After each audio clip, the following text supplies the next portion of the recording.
Today is my first attempt, and we are back to the almost exciting conclusion. Is crying really good for you? Could it be a defrag for your brain? I'll go over 3 aspects. 1, a very short summary of my crazy cry story. That was in my first video. 2, a study done on crying that showed positive benefits to the participants. And thirdly, for the millennials or non-how technology works minded, I will detail out what a defrag is so you can understand that as we bring you to combining crying, happiness, and your brain. My crazy cry story. This is the super short summary. It was the detail of my first video. I'm a little less than 2 years ago, after a long cross-country move, 3 large pods worth of boxes emptied and gone, when we had a delivery at the house that was furniture and involved many, many more boxes showing up, and that triggered a crazy cry. I was crying uncontrollably a bit because I envisioned all the boxes and the mess that would take weeks to work through. I sum this up because I wonder if you've ever been there when you've heard the logical part of your brain and it's telling you to stop and that it's not worth this much drama, but that's locked up in a small part of your brain and you can't access it. Then the crying episode is over, and at that time I thought, oh, that was a little crazy.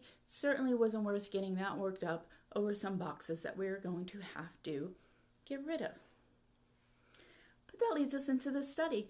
If crying's good for you, I was possibly just defragging my brain at the time. I bring you a recent crying research study completed just a couple of years ago. Be forewarned, it involves a sad dog movie. They took the participant and measured their baseline happiness levels prior to the movie. Then all the participants watched the sad movie A Dog's Tale, and they measured their happiness level again at 2 intervals, the 20-minute mark and the 90-minute mark. What they found was that the participants who had reported crying during the movie at the 90-minute mark reported happiness levels that were higher than their baseline happiness levels. There are not that many studies out there right now on crying, but this is a good start to indicate that it has positive benefits to your happiness levels and is good for you. What is a defragmentation? In the old days, before SSD, solid-state drives, a single hard drive was a physical unit made up of many spinning disks. As you continue to use the computer, saving, deleting, etc., over time, your access to these files gets slower and slower. Your disk had become fragmented. Defrag, to sum it up, it cleans up your disk, like you might clean up your laundry. That brings us to my hypothesis. Is crying really needed as a defrag process for your brain to free up empty space?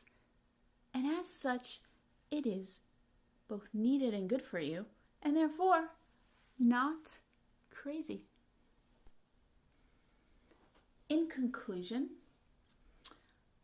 for those who were like me and had what they considered crazy cry episodes, or maybe having one in the future, I want you to know you're not alone and it's needed and good for you. So before you apply the word crazy, afterwards, when you can, take a deep breath and remember this hypothesis. Prior to that crying episode, your brain was a bit full. you collected some emotions and other stuff.